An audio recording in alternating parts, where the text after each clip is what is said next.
And it's when I started showing it to magicians, and when magicians got hold of this book, they were saying it was the strongest part of the book, which took me by surprise. And the more I played with it, and the more I showed people it, I started realizing after I'd put it out how good it was. And I didn't really justify that in the book, in the book itself. So I always wanted to do something else with it. So when I had the idea to take those first 2 lecture notes, 1 and 2, and turn them into a DVD, I put that in there. And it became one of the strongest, most visual parts of that project. None of my work and none of my subtleties and none of the techniques that I've kept to myself are in either of those formats. I taught it very quickly. In the first book, I remember, I think it's like maybe 5 or 6 lines long, just 1 paragraph explaining how it works. And back then, with it being my second book, I thought that's all people needed. In this project, I've brought the trick back, and I'm going to dedicate a lot of time in explaining every last detail of what I know about this trick, how I use it, all the subtleties, all the psychological tips that I could possibly think of and get down on paper.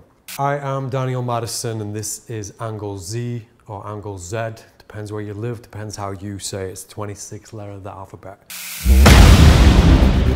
That is slick as hell. You're slicker than grease, dude.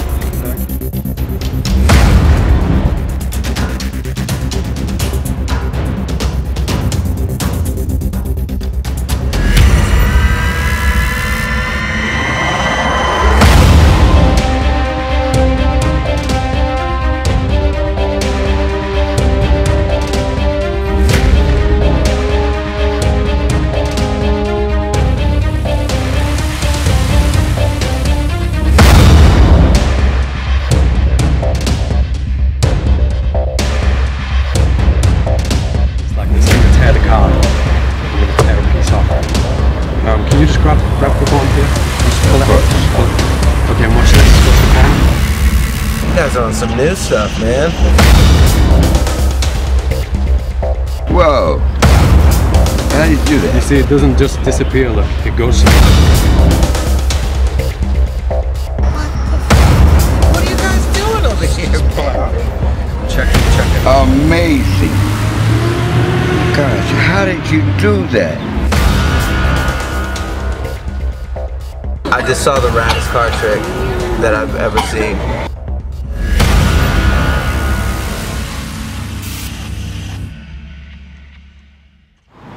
And you could go a long way with this, Jack.